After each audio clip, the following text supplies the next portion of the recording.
Hi, welcome to Let's Talk About Dogs. Today we are here with Ronda Scallan with Faithful Companions Pet Grooming. How you doing? I'm doing fine. Thank you for letting us come Thank you for having me. Thank you. And who's this lovely lady? This is Cammie. She belongs to a good friend of mine. Okay. And I've been grooming her for quite a long time, couple of years now. What breed is she? She's a Bichon Frise. I see. Of course, I knew that, but we had. Yes, she is a Bichon Frise. So, and how old is she? She's 2.5. 2.5. Yeah, pretty little girl. She goes all around the country showing, and this is kind of her off season, so we're just gonna clean her up a little bit. And so, Rhonda, why is grooming so important? Grooming is very important in a lot of reasons. For one, dogs carry parasites, especially a white dog.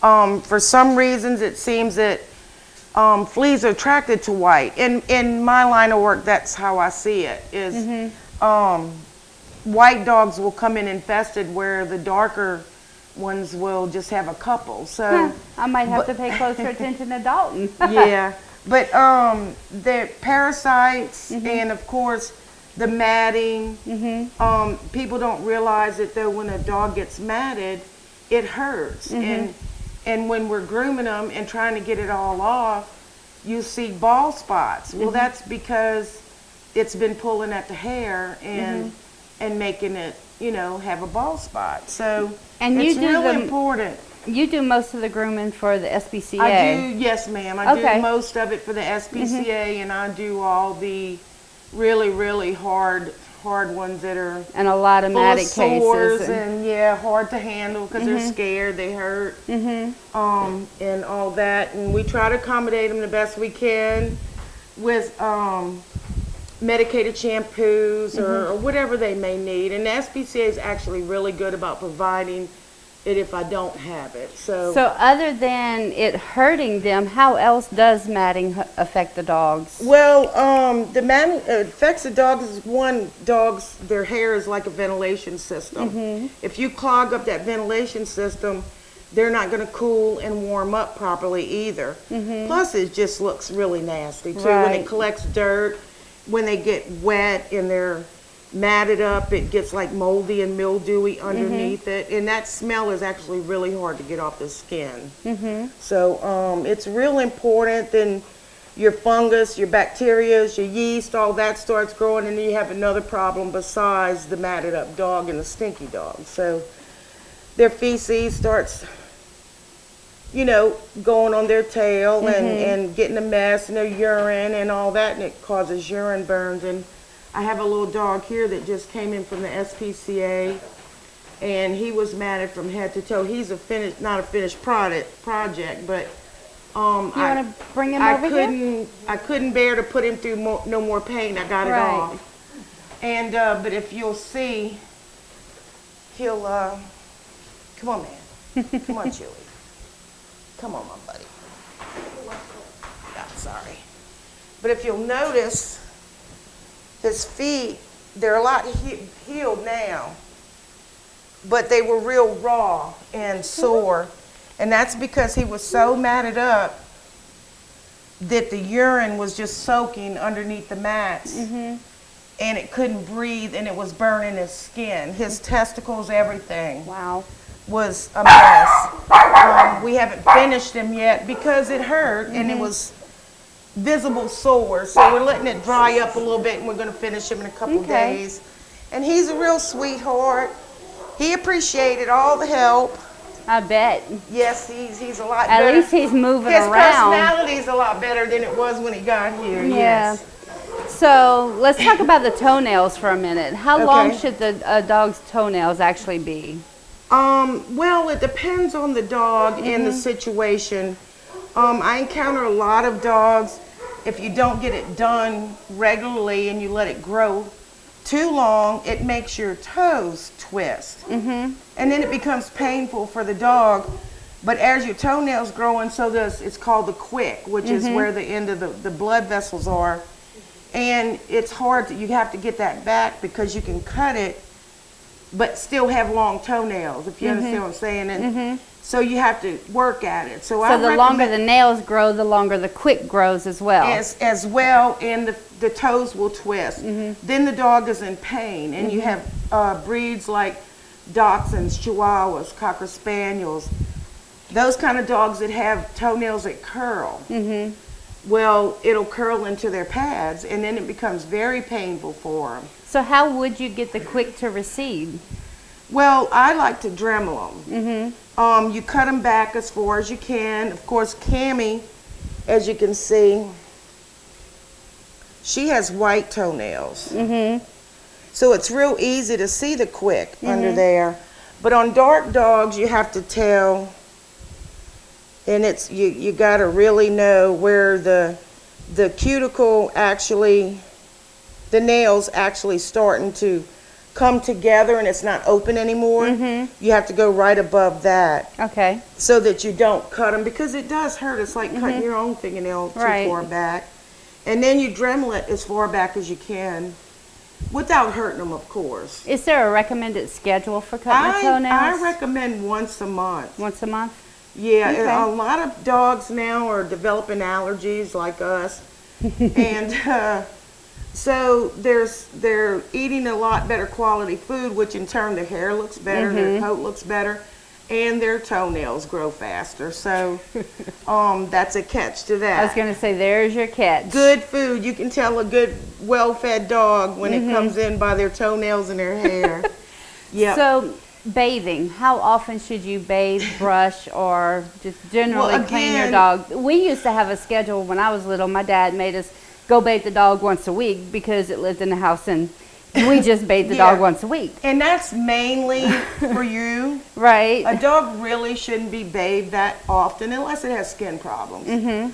But because of shedding and the change of the seasons, dogs shed more at certain times more than others.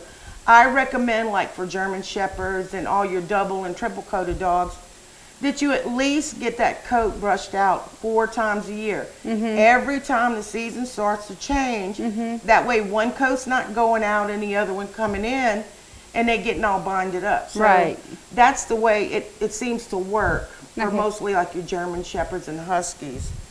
But generally it's up to the dog. The more you bathe them, the more you're going to dry them out naturally. So it really depends on you and the dog. Now, if this particular dog, she doesn't know she's a show dog, so she will go out there and find the biggest mud hole. So she gets bathed a lot. That sounds like Dalton. Why is it the white ones? It's always the white ones. It's always the white ones. So, yeah, we bring Dalton to the dog park, and within 2 seconds, he finds the biggest mud puddle there, and when he gets out, he's got gray fur from here down, or right across his face. Yes. Don't know how he does that yet, but it's right across his face, so he's two-tone. Yeah, and I groom, because we are in kind of a rural area, a lot of dogs that are form dogs, and they're Malteses, Maltipoos, that kind of stuff that they don't know that they're supposed to be frou-frou dogs, and some of their owners try. They want them to be frou-frou. Yeah, we make them frou-frou, but then they get out there and they're playing with the cows and the horses and wading in the mud, so it kind of messes all that up. But we try not to let Cammie get in the mud too much. So why would a pet owner, or why should a pet owner have their dogs professionally groomed rather than trying to do it themselves at home? Well, I get a lot of, this isn't easy, Rhonda, I tried. Well, no, it isn't. Actually, the company that came up with home grooming kits, he had a good racket going, because you buy that kit and you can't work it because it's not that easy. There's a lot to it. And it's just more involved. With dogs, see, this dog is being really good for me, but if her mom was here, I would have a whole nother dog. And that's how it is when they're grooming them. They're not going to listen to them like they listen to me. Well, that sounds like kids. They're going to scream or whine or ouch, and they'll stop. So the dog picks up on that and goes, oh, if I do that, then they're going to stop. Where here, it's like, nope. And we just kind of keep on going, you know. And the more I do this, the more I find the similarities to kids. Yes, they are famous for, oh, I'm a trembling, nervous wreck when they get here, and you take them away from mom or dad, and mom and dad's out the picture, and it's like a whole nother ball game. Okay, how you doing, Miss Ronda? What you want me to do next? You know, and they're just excellent dogs. So we joke a lot. I have a lot of good customers, and they go, here we go, you can beat my dog. I said, yeah, you know, as soon as that door shuts, we're going to get something and we're going to beat that dog down, which is not true. I have an open door policy, so that doesn't happen. So you mentioned double and triple coated dogs. I hear a lot of times people say, it's hot, I'm going to get my Shepherd shaved, or my Husky, or my Eskimo, or whatever, we're going to shave them. Let's talk about shaving these breeds. Okay. First off, I don't like to shave them, and it's only because of appearance. In this extreme heat, to me it's kind of a double jeopardy. They're going to be hot whether it's off or on, but it's more sanitary when it's off.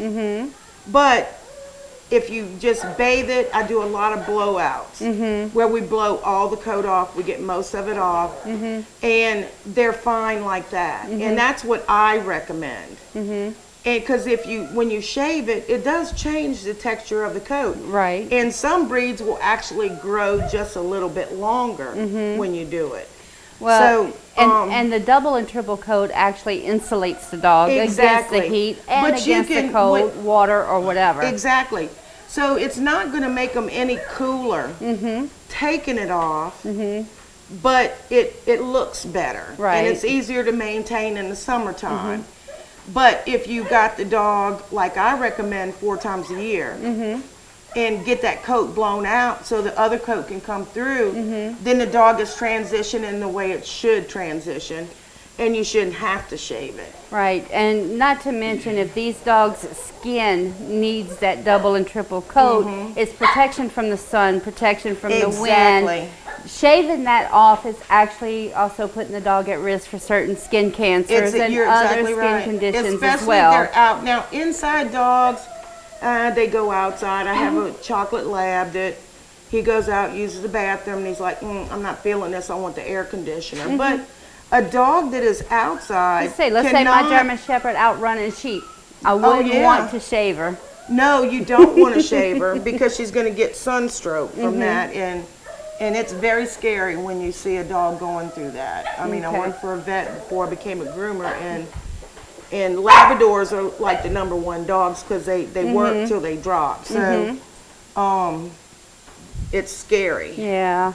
She's so good just sitting here. She's awesome. I've been grooming her since my friend got her. So Rhonda, is there anything that we didn't cover or I didn't think of in my questions that you feel is really important that you want to let the viewers know? Yes.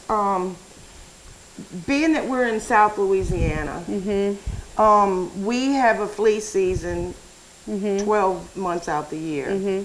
To me, that seems to be the biggest problem here is the fleas. When you get a dog that is infested with fleas and they become allergic to fleas, which you know starts another chain reaction because then you get the bacterial infection and the yeast infection from them scratching, chewing, plus the hot spots and all that. So to me, that's the most important thing, and also tapeworms. If a dog it only takes 1 flea to give a dog tapeworms, and you don't know the dog has tapeworms until you see them. And not everybody like me or you goes around and checking our dogs' feces for problems, so they just don't do it. But to me, that's the most important thing. And what would you recommend if somebody did have a flea problem?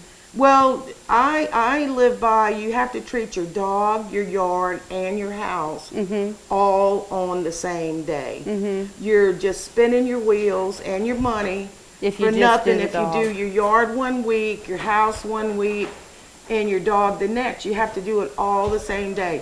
I recommend that You bring your dog to the groomer to get a bath or groom, whatever. Professionally and thoroughly. And we're also babysitting the dog while you take care of your house and yard.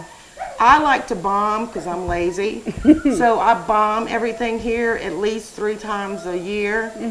And it's kind of hard though because I got to catch it when there's nobody hardly here. So, and then while that's happening, I go outside and treat my yard, clean the yard, treat the yard, and then, you know, we have all that done. So to me, that's the only way to prevent it. And a lot of people don't understand that when you have a house above the ground or a shed or cars, even in your yard, you have to spray under that because the little fleas are trying to get away. So it's real important that you cover. Again, I'm lazy, so I stick it on a hose from Lowe's. It's called Bug Be Gone. It's economical and it's easy. I put it on the hose and just drown everything, and it really works very well. Okay. And before you do rush out and go get any product off the shelf, again, that is something you want to talk to your vet about because there's certain chemicals that can and cannot be used if your dog has allergies or sensitivities. Or immune problems. Or immunity problems. So speak to your vet before you go out and get a flea control product or even a tick control product to make sure that that product is going to be compatible with the dog in your home. So Rhonda, thanks again. Thank you. She's lovely. It was really nice meeting you. Nice meeting you Fun too. talking to you, and we're going to do a lot of work together in the future. For you, we'll be right back.